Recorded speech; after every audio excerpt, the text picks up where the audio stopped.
We're going to go ahead and get started. Please, Carly, start with a quick introduction of what you do. Yeah, thanks, Nicole. My name is Carly Dillon. I am the Chief Experience Officer for Brighton Jones. Our headquarters is located up in Seattle. We're one of the fastest growing organic RIAs in the country. I'm Reed Colley. I'm the CEO and co-founder of Summit Wealth. Prior to building this, I started a company called Black Diamond, was the founder and sold it to Advent Software. We now do portfolio management system and broad unification strategies for firms like Carly's and Brighton Jones to really drive the experience that the advisors and client want, to bring everything together to humanize the technology as much as possible. Yes, well, in my past reporting on this industry, I know that it can be a challenge for us financial advisors to really see technology as a real tool to deepen human connection. I know it sounds very odd, but that's what AI is actually meant for. So let's get into it. What are the top 2 challenges that advisors face in integrating technology into their practices today? Let me go first, yeah.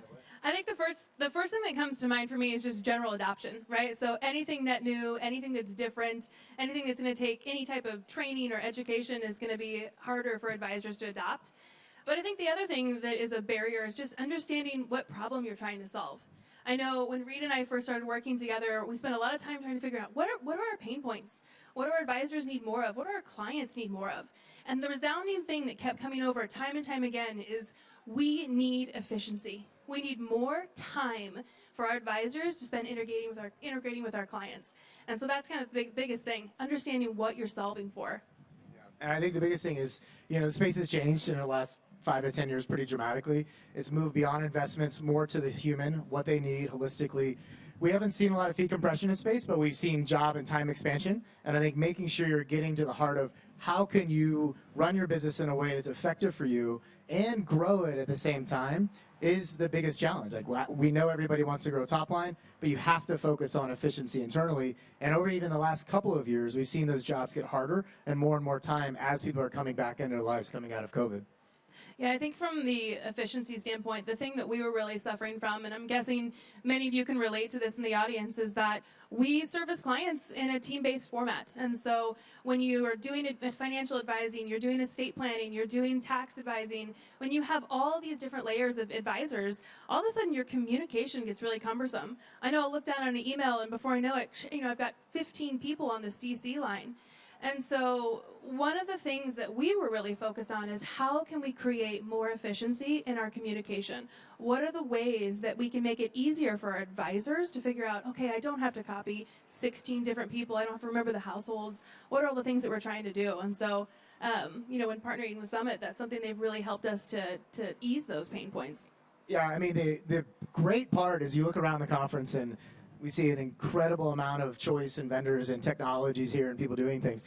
The reality is, like, you're trying to run your business in a way that makes the most sense for you as a firm, as an advisor. And at the end of the day, it has to be a reflection of you. And you are your own user, your own human that has your own preferences and workflows. So something has to be built in a way that it reflects all those things and brings it together into one place. We use some AI to say, what should you be focusing on today? Take data from CRM, take data from your portfolio management system, from your planning system, from your own bespoke data that you have internally in data warehouses. Bring that into one place.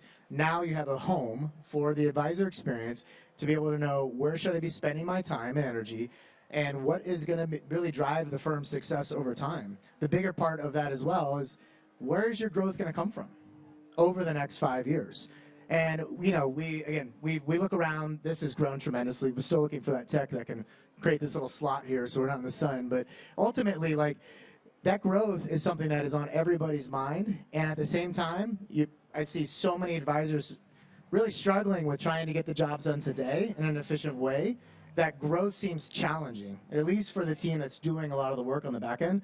So you have to solve that internal efficiency side so you can scale and then have the right type of platform that really reflects who you are as a firm so you can grow and add clients over time.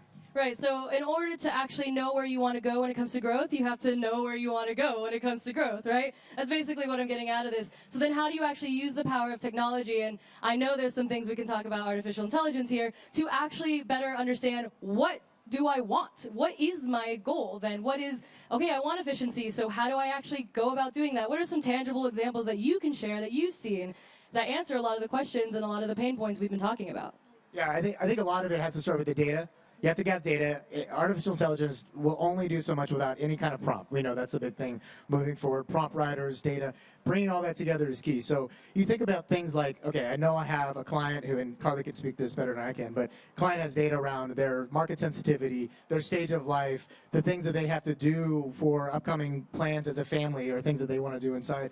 And they look at their portfolio and how their portfolio is performing, look at their goals and their plan that is coming together. You need to bring all of that together to know when there's a meeting coming up to say, what do I focus on today? That's where AI helps. It takes all that data in and now has an algorithm that's built around truly understanding who needs attention right now based on those data inputs. The challenge is that most of that is siloed into its own thing, so you don't have a complete data set coming together. You have to bring all that data together to really make the AI as useful as possible.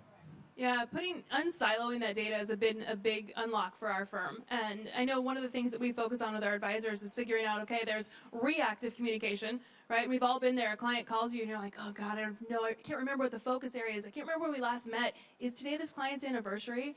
And so there's that reactive nature that we catch ourselves in. And so what we're doing is trying to figure out how can we pull the information together? How can we make it easier on an advisor's life? Which then helps us to be proactive, right? Moving from that reactive stage to proactive stage. And AI is helping us to do that, thinking through, okay, this client looks a lot like that client, and that client left you last month, right? So then what is the conversation I want to have over here to have a different outcome?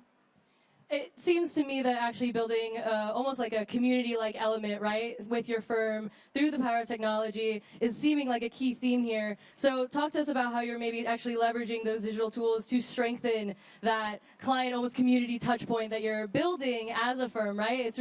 It's not enough to just treat your client in this like back and forth relationship in that element. It's a constant touch point, but then you have to do it in a way that isn't annoying. So how do you do that and make that more efficient and what tools are you using to do that? Yeah, I'll say a little bit about community. You know, at Brighton Jones, we're focused on becoming a wealth alignment company. And for us, that really is bridging the gap between understanding our clients, values and purpose and connecting that with their time and their money. And so what we've learned is that once you're solving their balance sheet needs, community is the next thing. Community is that next step and that next evolution. And so we take clients on trips to Africa every year. And so we've got this beautiful experience. We've got this beautiful community. And then we have to figure out, okay, how do we use technology to continue that momentum? We've all had a meaningful experience, and then you come back and you realize, how do you keep that going? And so that's what we're working on with Summit, is figuring out how do you have those intentional moments over and over again with that community. And part of it is solved through education. Part of it is solved through making sure they're all coming along and understanding information the same way. Part of it is being able to interconnect those clients with each other. And that's something that really helps to aid in that community. Yeah, and I think you talk about if you want to grow, you have to know how you want to grow, how you want to get there. Ultimately, when you're thinking about your firm and what it is and your practice, you're really trying to drive a sense of the client knows who I am. They have trust with me. They understand what I can do for them. They understand how I can do it for them. A big part of that is lost in a client's day-to-day life. It's just the reality. So when you're together or you're trying to reinforce those things when you're not with them, it's challenging to get that mindset share of where they are. So a big part of that is making sure that technology is not replacing anything that you do. AI is not going to replace advising. It's going to make it more effective, more efficient, more powerful. And it's the same thing. The technology should reflect who you are, make you more efficient, more effective, and more powerful. And that kind of technology, candidly, is what drives that kind of growth and leads to that operational efficiency. But if it's not, if it's technology just for tech's sake, it's not going to get you where you want to be. Right. There's seemingly almost a personal branding element here. That you're able 100%. to, yeah. So then, which might seem scary, but so how then are you able to? So you're able to leverage the AI or technology to be able to understand more data points about your end user or your client. You're able to take those data points and decide, okay, here's the next best action I should take with this client. Now, how do I make that touch point reoccurring and make it sure that it's happening consistently? That to me is where you showing yourself as a human and that personal branding comes in. Am I right? Is that what does that look like? I mean, I would call it, you would know, Carly, but I would call it more kind of the firm and advisory branding at the end of the day than true personal branding. But what you're really trying to do is let the client feel known. If they know, you know who they are, you know what's valuable to them, you're replaying that back to them, your conversation is going to be X times richer as a result of that. And those conversations are incredibly valuable now. They used to happen a couple times a year, like clockwork. Now you're lucky if you're getting the snippets that you used to with them. So getting deeper into those conversations right away helps reinforce who you are as a brand, as a firm, and as an advisor, what you can do for them, and who they're going to refer to you to help them with their lives as well. Yeah, I think that's the big opportunity, is figuring out how we can utilize technology to have those deeper connections and deeper conversations. I know post-COVID, Reed and I have spent a lot of time talking about this. You know, as a society, our needs changed, right? We now expect a different type of engagement with our advisor. Pre-COVID, I could tell a story that those 2 annual meetings a year were enough for our clients. And now I think our clients are in this 11-second Instagram type world where I want bite-sized communication. And it's hard for us to keep up. It's hard to have, you know, the ability to recall all the information. And so what we're really trying to do is, what is the system? What is the process that allows us to really be proactive with each one of those clients? And it's different, right? You have to know segmentation of your client base as an advisory firm and where they are. And people are in different life stages. They need different things. So part of it is that data, bringing it together. And there's so many tools that are trying to do small slices of that. And they're incredibly effective. Bringing that together into one place is what really drives that efficiency at the end of the day, because advisors need a place where you can go to see, here's my book of business, here's my clients, here's all of the people that I'm trying to help today, and know I have all of the information here to try to make sure I can connect with the people I need to, either virtually or live. And I think that ultimately has to be coming from those different systems to solve those different things in a unifying way. And then the last thing is being really mindful of who your audience is that you're really trying to affect. And so if you think about the segmentation of your clients, think about the different areas of asks and needs that they have, right? You've got an audience that is probably 65 plus here that are fine with the 2 meetings a year, and they've met their number and they're in a different stage. If you think down here about somebody who's working towards their number, maybe not necessarily the client that's driving a ton of revenue for your firm, maybe that's not our focus area. But right here in the middle, right? Clients that we're learning are anywhere from 40 to 60 that are going through, that have complex planning needs, that are, you know, high refers by nature, that are really, that's who we're designing for. And we spend a lot of time making sure that every process and system and technology that we have is dealt, you know, is helping us to affect this group in the middle. And I think that, yeah, go ahead. I was going to say, and there's a design principle, you know, as you look at how, if you design for the person that needs it the most, that has the most set of needs, it will benefit everybody. So you see that middle set at the end of the day, and those are the people that they have a lot of things going on in their lives. They're busy. They've got a lot of things they're enjoying. There's a lot of things that they have challenging in their lives as well. That's where, when you think about like the RIA, and the I is huge, and that's why they buy you. It's a fiduciary part, but it's getting smaller over time.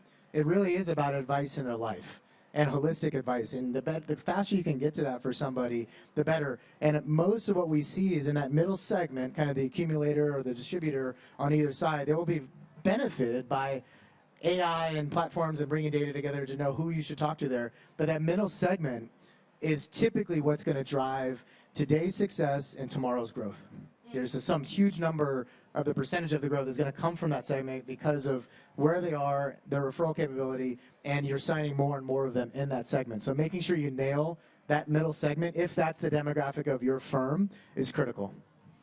There's a value element here too, right? Because you're using technology to better understand the data points of your client and their behavior. And then you're also trying to figure out, okay, how do I have multiple touch points with them regularly? Well, provide value, right? You know, there's a value and a content element here. As someone who writes a newsletter and is in people's inboxes twice a week, I could tell you right now, the best thing I can do for my audience and for my clients is to educate them, inform them, inspire them, or motivate them. And then you could also entertain them. If you hit one of those elements, you are in business, and your audience is going to want to keep coming back for more, or your client or your end user is going to want to keep coming back for more. I think that there are tools out there too that enable that from a tech stack point. I mean, even just something like outside of the fintech realm that I use that's so valuable is even something like Otter AI, which records all of my meetings. Anyone use Otter? Like, not sponsored. I just love their platform, right? Like, I'm able to see all of the transcript of my conversations with every single client or interview I have, and then it'll summarize the points for me, and then tell me what were the action items from that meeting, so that my time is cut way in half, and then I can better understand the elements of what my client wants to do next. Are you seeing tools like that advisors should be using specifically? Are you using anything like that to add that value, to create that valuable touch point more regularly? Yeah, I mean, we are. We're starting to use those tools, and we're starting to see the value that they can provide to our advisory teams. Again, it all comes back to this lens of efficiency, right? Utilizing that allows for the advisors in the room to have more meaningful conversations. So someone isn't focused on taking notes or spending the time post-meeting to summarize the notes to make sure the client has something in their inbox. So those are just very small and yet really impactful ways for us. And then I'm excited to see what that goes into the future. Yeah, and I would say, just a quick show of hands, anybody doing meeting recording and AI distillation from their meetings today? Right, so a lot of us, right? We're doing this already. One of the things that you see as well, oh, shit. Okay. One of the things that you see as well is the opportunity to, individually you have a set where you can bring that data together that makes it a better experience for the advisor, more efficient, and then drives an output for the client. The big key as well is to bring all that data together. And really do that, look at across the set of what's happening across the business. A, it helps you understand how you're servicing your clients in different ways together, but B, the second thing is it starts to help you understand when you've had these things across the different types of clients and different meetings you've had, what are the themes popping up that allow you to then drive that into, candidly, more growth? And how can you turn that into things you're hearing back from your clients that you can then turn into things that you can do as a firm, and talk about that branding and everything that goes with it. You want to know who you are, ask your client who they think you are, and they'll tell you. And ultimately, if you bring that together, push that into the platform, start putting out that content and distribution that's meaningful for them. Maybe it's entertaining, maybe it's a TikTok dance. Yeah, one of those 5. But at the end of the day, like, you start pushing that back out to them, you've created that connection. And when you create that connection, that's where you have that trust, and it is hard to do today. In that segment of people, especially in the middle, it's changed how you interact with them. You have to get that critical point of how you're going to connect with them based on who you are as a firm, and make sure you're pushing that to them in a meaningful way for them that they can consume. Yeah, well said. Well said. All right, we have a minute to spare. If there are questions, throw them in now. They'll pop up here for me. I'm going to keep rolling with this. I kind of want to make sure we wrap this up with a bow and share a bit about, what are some of maybe the 1 to 3 action items that advisors out here can take from this conversation. What's something they can go back after they've enjoyed the beach in sunny California and say, you know what, boss, we got to do this, this, and this, and that's what we need to do to grow and scale and figure out what we need with using the power of things like AI. I think the first thing I'll share, and then I'll let Reed wrap us up here, is just you got to know what you're trying to solve, right? As with anything, you have to know what is my problem. Like, what is the outcome I'm really looking to drive? And if it's efficiency, we've talked about that. If it's impact, if it's creating a different experience, there's ways to evolve that. But make sure you really know what is the most impactful place for you to start. 100%, I agree. And also the other thing, make sure you subscribe to Nicole's newsletter. That's one thing. 2 emails a week. I didn't pay him for that either. But I 100% agree with Carly. Know what you're trying to solve, and then make sure you're looking at platforms that can actually solve the problem for you. And we all know everybody's over-platformed out. There's so many things. There's a million things to buy. Look at something that's going to benefit you from a business perspective. And again, we know this mostly comes down to you have more time in your life to do the things you want to do, you grow your business, and you lower your expense. That's the end of the day. So if you can do that, we can help you do that effectively. That's awesome. Take a look at us. But otherwise, just keep looking at your business and what you want to solve. Yeah, I would say experiment, test, play around, enjoy, have some fun with it, right? Well, that wraps us up with a bow. Reed, Carly, thank you so much. Thank you all for being here. What a fabulous crowd you've been. And we'll see you next time.